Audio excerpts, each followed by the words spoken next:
हाँ, नमस्कार दोस्तों एवं छात्र छात्राओं। अपने जीके रविंद्र चौहान चैनल के ऊपर आज फिर से नया टॉपिक लेकर के जालोर का इतिहास मैं फिर से हाजिर हूँ। जालोर का इतिहास देखो, जालोर के इतिहास। पहला क्वेश्चन, जालोर के अंदर वो शासन किस वंश ने किया, इनकी कुल देवी कौन कौन सी है, एक बार इनका परिचय से शुरुआत करते हैं। राजस्थान के अंदर पश्चिमी क्षेत्र के अंदर ये जालोर क्षेत्र था। कुछ महत्वपूर्ण राजा इसके अंदर हुए हैं, एक दो पर ज्यादा प्रश्न पूछते हैं। ये जालोर दो शब्दों से मिलकर बना है, जाल और लोर। इस जाल का मतलब ये पेड़ है और लोर का मतलब है सीमा। अर्थात इसका अर्थ क्या हुआ, ऐसा क्षेत्र जिसके चारों ओर सीमाओं तक जाल के पेड़ हैं। तो जाल के पेड़ अधिक होने के कारण से ये जालोर कहलाया।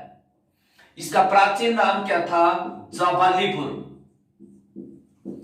जालोर का प्राचीन नाम, जालोर का प्राचीन नाम क्या था, जाबालीपुर। यहां पर शासक वंश कौन सा हुआ है, सोनग्रा चौहान। जालोर के ऊपर कौन से चौहानों ने शासन किया, सोनग्रा चौहानों ने शासन किया। इनकी देवी कौन है, आशापुरा माता। जालोर के सोनग्रा चौहानों की कुल देवी कौन सी है, आशापुरा माता इनकी कुल देवी है। अब बात करें जालोर के चौहान शासकों की संस्थापक, तो जालोर के चौहान शासकों का संस्थापक था कीर्तिपाल। कीर्तिपाल, इसको कित्तू चौहान भी कह सकते हैं। एक ही मतलब है। जालोर के अंदर चौहान वंश का संस्थापक कौन था, कीर्तिपाल या कित्तू चौहान। अब ये कित्तू चौहान कौन था, यहां पर ये नाडोल पड़ता है पाली में। नाडोल के चौहान राजा अलहड़ का पुत्र था। नाडोल के चौहान राजा अलहड़ का पुत्र था ये, जिसको और अलहड़ ने 12 गांव जागीर में दिए। 12 गांव जागीर में दिए। बाद में ये जालोर के परमार शासकों को पराजित करके राजा बना। बाद में जालोर के परमार शासकों को पराजित कर राजा बना, ऐसा लिखा हुआ है। ऐसा कहां पर लिखा हुआ है, नैनसिरी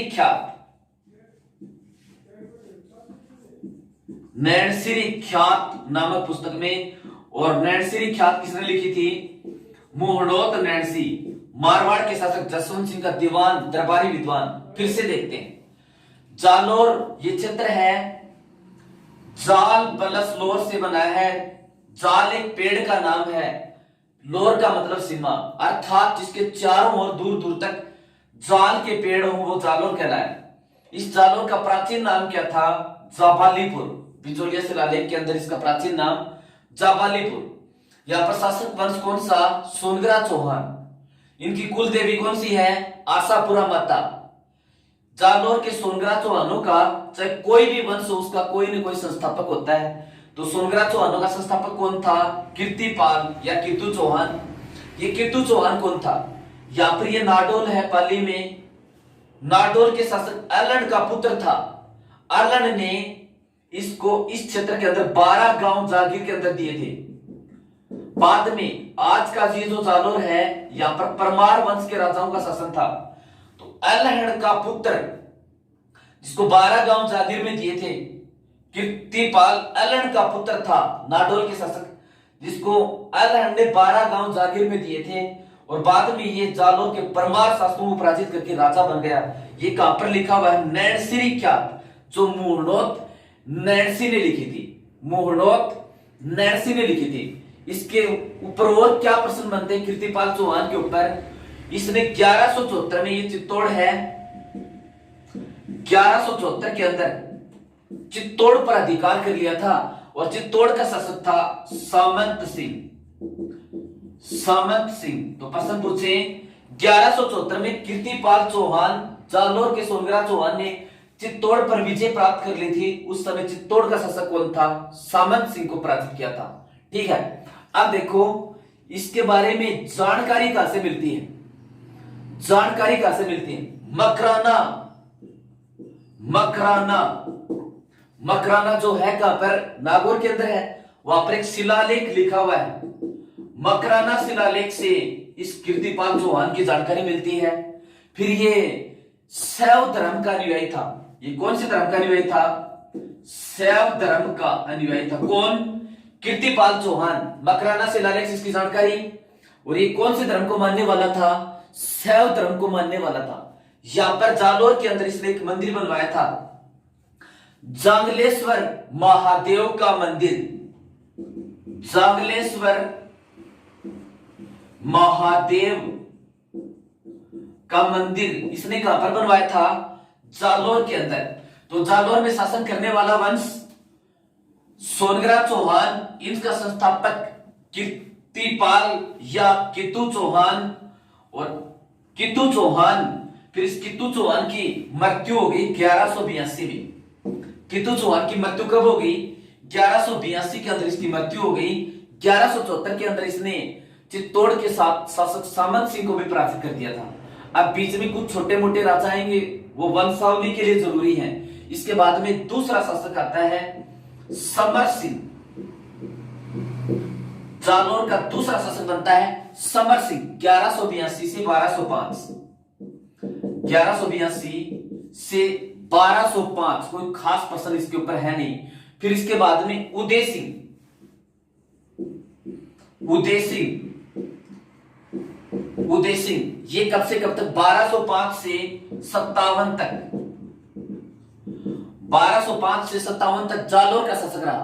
फिर इसके बाद में चाचिंग देव। चाचिंग देव ये कब से कब तक? 1257 से 82 तक। 1257 से और 82 तक शासक रहा जालोर का। फिर इसके बाद में सामंत सिंह। इसके बाद में सामंत सिंह, और सामंत सिंह कब से कब तक रहा? 1305 से 11। ये 1282 से 1305 तक रहे कौन? सामंत सिंह। फिर सामंत सिंह का पुत्र शासक बना कानड़दे चौहान। उसके ऊपर प्रश्न पूछते हैं। तो बीच के ये राजा हो गए। फिर जिसके ऊपर प्रश्न पूछते हैं वो है कानड़दे चौहान। सबसे इंपॉर्टेंट है कानड़दे चौहान। और कानड़दे चौहान 1305 से, और जालोर का शासक कब तक रहा? 1311 तक रहा। अब कानड़दे चौहान का पहला क्वेश्चन, जालोर के सोनग्राह चौहानों का सबसे प्रतापी शासक। सबसे प्रतापी शासक जालोर के सोनग्राह चौहानों का सबसे प्रतापी शासक कौन था? कानड़दे चौहान। 1305 से लेकर के 1311 तक ये शासक रहा। ठीक है, सबसे शक्तिशाली शासक था ये कानड़दे चौहान। अब कानड़दे चौहान के समय दिल्ली का और शासक था अलाउद्दीन खिलजी। वो भी शक्तिशाली था। अब शक्तिशाली आपस में भिड़ेंगे तो युद्ध तो होना ही है। ये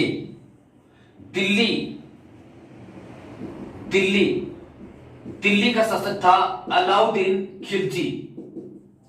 अलाउद्दीन खिलजी ये भी अपने आप को विश्व विजेता बनाने का सपना इसने ले रखा था। विश्व विजेता बनना चाहता था। अलाउद्दीन खिलजी ने गुजरात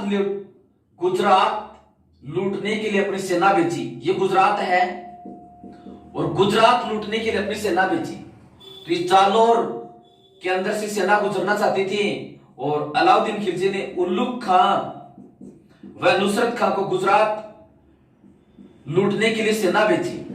अब ये जालोर रास्ते में पड़ता है। कानड़दे प्रबंध ने जालोर से जाने के लिए मना कर दिया। तो ये अलाउद्दीन खिलजी की सेना इधर से फिर वापस मुड़ करके मेवाड़ से होकर चलेगी, मेवाड़ से होकर चलेगी, गुजरात को लूटा। फिर वापस आते हुए सेना जालौर से होकर के आई, और वापस आते हुए सेना जालौर से होकर आई तो कर्णदेव चौहान ने फिर इस बात का विरोध किया। इस कारण से फिर अलाउद्दीन खिलजी और कर्णदेव चौहान के मध्य युद्ध हुआ। इस युद्ध को जालौर का युद्ध कहते हैं, जालौर का युद्ध, जालौर का युद्ध। तो जालौर का युद्ध कब हुआ था? 1311 में। किस किस के मध्य हुआ था? अलाउद्दीन खिलजी व दूसरे पक्ष में कर्णदेव चौहान, कर्णदेव चौहान के मध्य युद्ध हुआ था। एक तो ये सामान्य जानकारी की दक्षिण भारत में गुजरात जाना चाहता था, फिर मेवाड़ से होकर गया, वापस जालौर से होकर के आया, तो फिर कर्णदेव ने इसका विरोध किया। ठीक है, अब देखो इसका दूसरा कारण यह भी है कि इसका कर्णदेव चौहान का एक पुत्र था वीरमदेव, यानी इसकी जानकारी किससे मिलती है कि ये युद्ध हुआ था? इस युद्ध की जानकारी किससे मिलती है? एक तो पुस्तक है कन्नड़देव प्रबंध, कन्नड़देव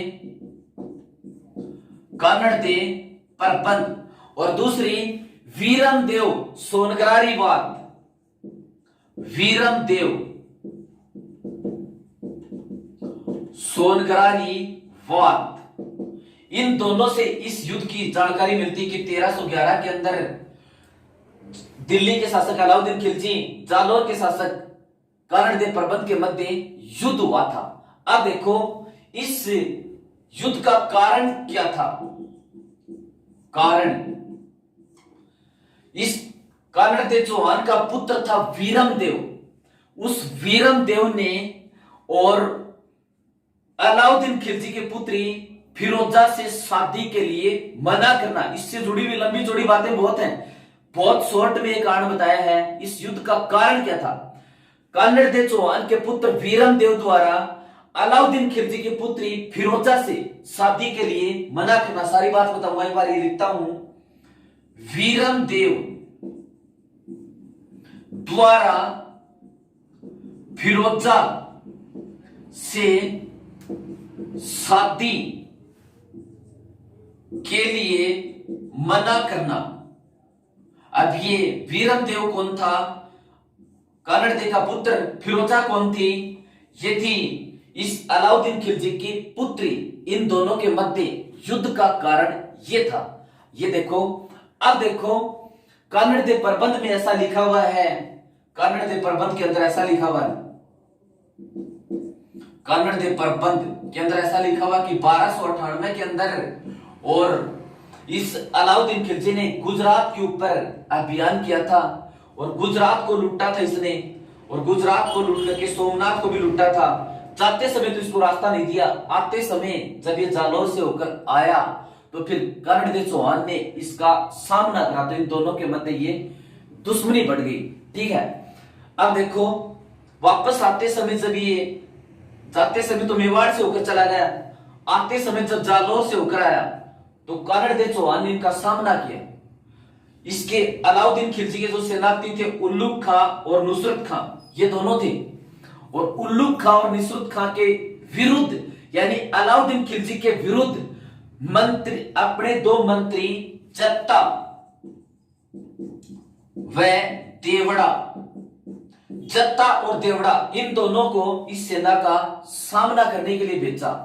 जब ये वहां पर गए तो इन्होंने देखा कि मुसलमानों के अंदर तो लूट का धन बांटने को लेकर के आपस में ही लड़ाई हो रही है। तो जत्ता और देवड़ा ने वापस आकर बताया कर्णदेव चौहान जालौर के शासक को कि महाराज लड़ाई करने की कोई जरूरत नहीं है, मुसलमानों के अंदर तो आपस में ही लड़ाई हो गई।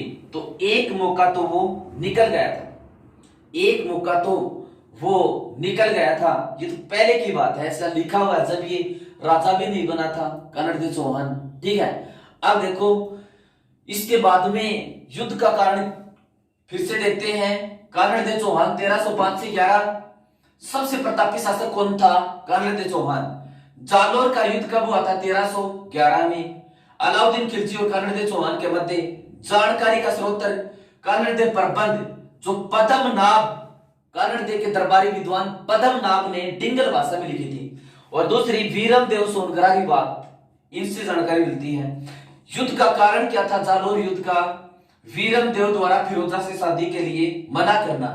और कानड़देव प्रबंध में ऐसा लिखा हुआ है कि इसने सोमनाथ को मंदिर को लुटा, फिर ये वापस आया तो उल्लूक खान और नुसरत खान उसके सेनापति थे, जत्ता और देवड़ा को बेचा था कानड़देव चौहान ने, तो ये फिर इसको बेचा था। एक बार लड़ाई रुक गई थी, फिर दोबारा लड़ाई हुई।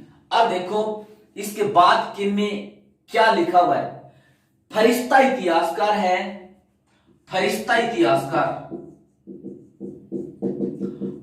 इतिहासकार ये लिखता है कि इस शासक ने यानी कानड़देव चौहान ने और अलाउद्दीन खिलजी की अधीनता स्वीकार कर ली थी। यानी अलाउद्दीन खिलजी ने कानड़देव चौहान को ये दिल्ली बुला लिया था।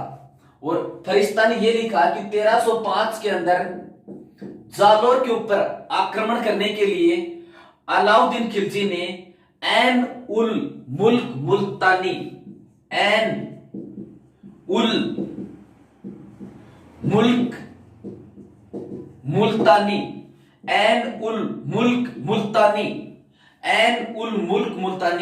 इसको जालोर के ऊपर आक्रमण करने के लिए भेजा। फिर ऐन उल मुल्क मुल्तानी ने कानड़देव चौहान को कह दिया कि आपकी सम्मान सहित अलाउद्दीन खिलजी से संधि करवा देंगे और आप उस अलाउद्दीन खिलजी की अधीनता स्वीकार कर लो। तो कहते हैं कानड़देव चौहान वहां पर दिल्ली दरबार के अंदर चला गया था। फिर वहां पर इसने देखा कि दरबार के अंदर तेरी कोई इज्जत नहीं, तो फिर ये एक दिन अलाउद्दीन खिलजी घमंड के अंदर ही कुछ बात उसको बोल दी कानड़देव चौहान को कि कोई भी हिंदू राजा मेरा सामना नहीं कर सकता, उसने ये कह दिया। तो फिर कहते हैं कानड़देव चौहान दरबार से फिर आ गया था और उसको ये कह के आ गया था कि मैं हिंदू राजा तेरा सामना कर सकता हूं, तो मेरे ऊपर आक्रमण करके देख, उसने ये कह दिया था। ठीक है, जबकि कुछ इतिहासकारों के अनुसार ये बात है कि उसने अलाउद्दीन खिलजी का अधीनता स्वीकार कर ली थी कानड़देव चौहान ने। और कानड़देव चौहान का फिर अलाउद्दीन खिलजी के दरबार के अंदर आना जाना होता था, यानी जाता रहता था। साथ में इसका पुत्र वीरम देव वो भी आता जाता रहता था। और वीरम देव के साथ अलाउद्दीन खिलजी की पुत्री थी फिरोजा, उसके प्रेम संबंध हो गए। ये बात अलाउद्दीन खिलजी को पता चली। अलाउद्दीन खिलजी ने फिरोजा को पहले तो मना किया, अब वो नहीं मानी तो फिर इस अलाउद्दीन खिलजी ने वीरम देव से कहा कि आप इसके साथ शादी कर लो। तो इसने फिर कोई मौका देख करके वहां से वो जालोर भाग आया और शादी के लिए इसने मना कर दिया। तो फिर अलाउद्दीन खिलजी ने जालोर दुर्ग के ऊपर आक्रमण किया तो उस आक्रमण के दौरान इस वीरम देव ने और आशापुरा माता के सामने अपना सिर काट लिया, यानी अपने आत्महत्या कर ली। उस कटे हुए सिर को अलाउद्दीन खिलजी जब दिल्ली ले गया फिरोजा को सुपुर्द कर दिया। तो फिरोजा ने फिर इसका अच्छे तरीके से अंतिम संस्कार किया और खुद यमुना नदी में कूद करके इसने खुद ने आत्महत्या कर दी।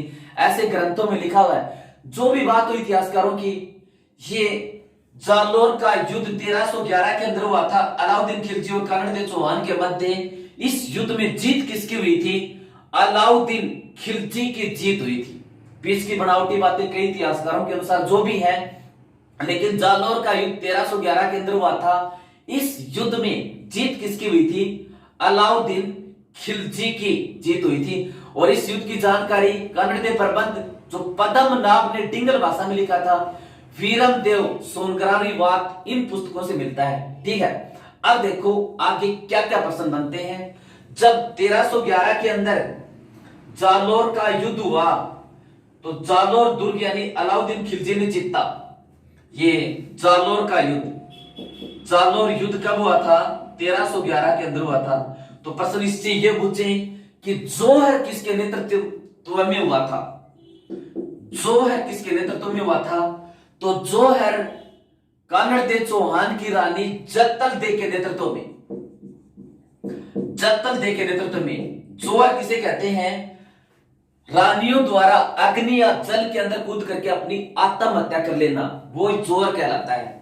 और केसरिया किसके नेतृत्व में, कानड़ दे के नेतृत्व में, केसरिया कानड़ दे के नेतृत्व में। केसरिया का मतलब पुरुषों द्वारा केसरिया वस्त्र पहन करके दुश्मन के ऊपर टूट पड़ना।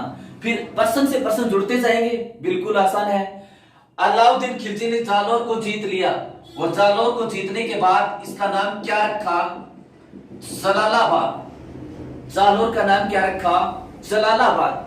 अलाउद्दीन खिलजी ने जालौर के अंदर एक मस्जिद भी बनवाई, उस मस्जिद को अलाउद्दीन की मस्जिद कहते हैं। जालौर दुर्ग के अंदर अलाउद्दीन की मस्जिद कहते हैं। इस मस्जिद के अंदर एक छोटी तोप रखी हुई है, इसलिए इस मस्जिद को तोप मस्जिद भी कहते हैं। तो अलाउद्दीन की मस्जिद कहां पर, जालौर दुर्ग के अंदर अलाउद्दीन ने बनवाई थी, इसको तोप मस्जिद भी कहते हैं। फिरोजा का मकबरा भी जालौर के दुर्ग के अंदर है, जो अलाउद्दीन खिलजी ने बनवाया था। फिरोजा का मकबरा, ये किसने बनवाया था, अलाउद्दीन खिलजी ने। है कहां पर, जालौर के दुर्ग के अंदर है। एक से दूसरा, दूसरे से तीसरा, इस तरह से प्रश्न जुड़ते जाते हैं। फिर देखो, एक महिला थी श्रृंगारी, ये तल्लू नट की पुत्री थी। जो खेल वगैरह दिखाने वाले होते हैं, करतब दिखाने वाले होते हैं, श्रृंगारी, ये तल्लू नट की पुत्री थी। कानड़ दे चौहान जो जालौर का राजा था, कानड़ दे चौहान, इसके सामने और इसके दरबारियों ने एक बार इसकी चर्चा कर दी, इसकी सुंदरता की। तो कानड़ दे चौहान ने कहा कि भाई इसको यहां बुलाओ। तो श्रृंगारी से कानड़ दे चौहान की मुलाकात हुई, और वो इस तरह से रस्सी के ऊपर नंगे पैरों में एक साइड से दूसरे साइड में चलने में माहिर थी। तो कानड़ दे चौहान ने कह दिया कि आप उस सामने के महल से और दूसरी ऊंची पहाड़ी तक यदि रस्सी बांध दी जाए, तो उस रस्सी को यदि आप पार कर दोगी तो मैं आपको आधा राज्य दे दूंगा। ये बात कह दी कानड़ दे चौहान, जालौर के शासक ने इस श्रृंगारी को बात कर दी। तो श्रृंगारी तल्लू नट की पुत्री थी, उसने हां भर दी। और इधर से ये महल, ऊंचा महल, दूसरी साइड इधर से ये ऊंची पहाड़ी, यहां से यहां तक रस्सी बांध दी। और ये नट ने 8 मटके लेकर के, अपने सिर के ऊपर 8 मटके लेकर के 1 कदम, 2 कदम, 3 कदम, 4 कदम, इस तरह से अपने लक्ष्य को पार करती हुई आगे जाने लगी। तो जो ही कानड़ दे चौहान को लगा कि अपने लक्ष्य को पार कर ले, तेरे को आधा राज्य देना पड़ेगा, तो इसने फिर ये रस्सी को कटवा दिया और श्रृंगारी की फिर मृत्यु हो गई। तो श्रृंगारी कौन थी, दल्लू नट की पुत्री। कानड़ दे चौहान से संबंधित ये बातचीत है सारी। अब देखो, ये कानड़ दे चौहान 1311 के अंदर जो जालौर का युद्ध हुआ था, इस युद्ध में अलाउद्दीन खिलजी की जीत हुई। जोर किसके नेतृत्व में, जत्तल दे के नेतृत्व में, केसरिया किसके नेतृत्व में, कानड़ दे के नेतृत्व में। और इस जालौर का नाम क्या रखा, जलालाबाद। अलाउद्दीन खिलजी की मस्जिद, जिसको तोप मस्जिद कहते हैं, जालौर दुर्ग में है, अलाउद्दीन खिलजी ने बनवाई थी। फिरोजा का मकबरा, ये भी जालौर दुर्ग के अंदर अलाउद्दीन खिलजी ने बनवाया था। श्रृंगारी तल्लू नट की एक नटनी थी। अब 1311 के अंदर जालौर दुर्ग के ऊपर और ये अधिकार हो गया अलाउद्दीन खिलजी का। तो कानड़ दे चौहान का जो छोटा भाई था मालदेव, मालदेव ने अलाउद्दीन खिलजी की अधीनता स्वीकार कर ली। मालदेव ने अधीनता स्वीकार कर ली, मालदेव ने अधीनता स्वीकार कर ली। अब मालदेव ने अधीनता स्वीकार कर ली, तो मालदेव को फिर अलाउद्दीन खिलजी ने चित्तौड़ का प्रशासक नियुक्त कर दिया। चित्तौड़ का प्रशासक नियुक्त कर दिया। चित्तौड़ को जीतने के बाद उसने इसकी जिम्मेदारी सौंपी थी खिज्जर खां को, अपने पुत्र खिज्जर खां को। और खिज्जर खां के नाम से और चित्तौड़ का नाम क्या रखा, खिजराबाद। अब अलाउद्दीन खिलजी के भाई मालदेव ने, जो जालौर का था, अधीनता स्वीकार कर ली कानड़ दे चौहान के बाद। अब देखो, अधीनता स्वीकार कर ली तो उसको जालौर से यहां पर चित्तौड़ का प्रशासक नियुक्त कर दिया। किसको, मालदेव को चित्तौड़ का प्रशासक नियुक्त कर दिया। अब देखो इसके बाद में आगे बात करते हैं। ये बीच में ही एक संघर्ष और आ जाता है 1311 का तो मुख्य युद्ध, और बीच में एक संघर्ष और आ जाता है जालोर दुर्ग को जीतने के लिए। ये जालोर दुर्ग है यहां पर, और ये यहां पर सिवाना दुर्ग। जालोर तक पहुंचने के लिए या सिवाना, पहले जालोर तक पहुंचने के लिए पहले सिवाना रास्ते होकर आओ, सिवाना को जीतो पहले। तो इसलिए सिवाना दुर्ग को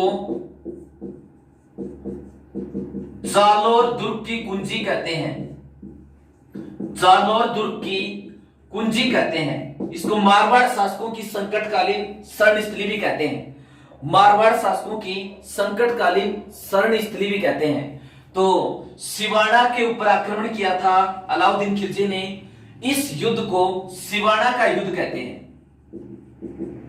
सिवाना का युद्ध कहते हैं। तो सिवाना का युद्ध कब हुआ था? 1308 के अंदर। अब वही नॉर्मल सी बातें, किस किस के मध्य हुआ था? अलाउद्दीन खिलजी, और सिवाना का शासक कौन था? शीतल देव चौहान, यानी अलाउद्दीन खिलजी व शीतल देव चौहान। अब इसमें जीत किसकी हुई थी? अलाउद्दीन खिलजी की विजय हुई। सिवाना का युद्ध, जालोर को जीतने से पहले सिवाना को जीतना जरूरी था, क्योंकि जालोर दुर्ग की कुंजी कहते हैं, सिवाना के दुर्ग को कहते हैं। तो सिवाना के ऊपर चढ़ाई की तो उस समय कौन राजा था, क्या बात हुई? नॉर्मल प्रश्न है। सिवाना का युद्ध 1308 में अलाउद्दीन खिलजी और शीतलदेव चौहान के मध्य, यानी सिवाना का शासक कौन था? शीतलदेव चौहान। जीत किसकी हुई थी? अलाउद्दीन खिलजी की जीत हुई थी। ठीक है, इसके अंदर अलाउद्दीन खिलजी का सेनापति कौन था? कमालुद्दीन गुर्ग। सिवाना युद्ध के समय अलाउद्दीन खिलजी का सेनापति कौन था? कमालुद्दीन गुर्ग। और इसके साथ विश्वासघात कर दिया था एक आदमी ने। उस विश्वासघात करने वाले आदमी का नाम क्या है? यानी शीतलदेव चौहान, शीतलदेव चौहान के साथ विश्वासघात कर दिया था। उस आदमी का नाम क्या है? बावले। बावले, यानी ये बावले शीतलदेव चौहान का सेनापति था। अलाउद्दीन खिलजी ने इसके साथ मुलाकात की और कह दिया कि मैं सिवाना जीत करके तेरे को दे दूंगा, तो दुर्ग के गुप्त रास्ते बता दे और खाने की सामग्री उसमें जहर वगैरह ये मिलवा दे। तो बावले ने विश्वासघात कर दिया था और दुर्ग के दरवाजे खोल दिए थे। तो शीतलदेव का विश्वासघात करने वाला सेनापति कौन था? बावले था। ठीक है, इस सिवाना युद्ध का प्रत्यक्षदर्शी इतिहासकार अमीर खुसरो इस युद्ध का प्रत्यक्षदर्शी इतिहासकार था, यानी अलाउद्दीन खिलजी के साथ ही था। इस सिवाना को जीतने के बाद अलाउद्दीन खिलजी ने इसका क्या नाम रखा? सिवाना को जीतने के बाद अलाउद्दीन खिलजी ने इसका नाम खैराबाद रखा, खैराबाद रखा। और इस के अंदर एक कुंड है। इस बावले ने क्या किया? सिवाना दुर्ग के अंदर एक कुंड है, मामा देव कुंड। मामा देव कुंड के अंदर गाय का रक्त मिला दिया, गाय का रक्त मिला दिया तो पानी अशुद्ध हो गया। हिंदू उसको पिएंगे नहीं, तो हिंदू उसको पिएंगे नहीं तो ये मुसीबत का समय आ गया। तो मामा देव कुंड में गो रक्त किसने मिलाया था?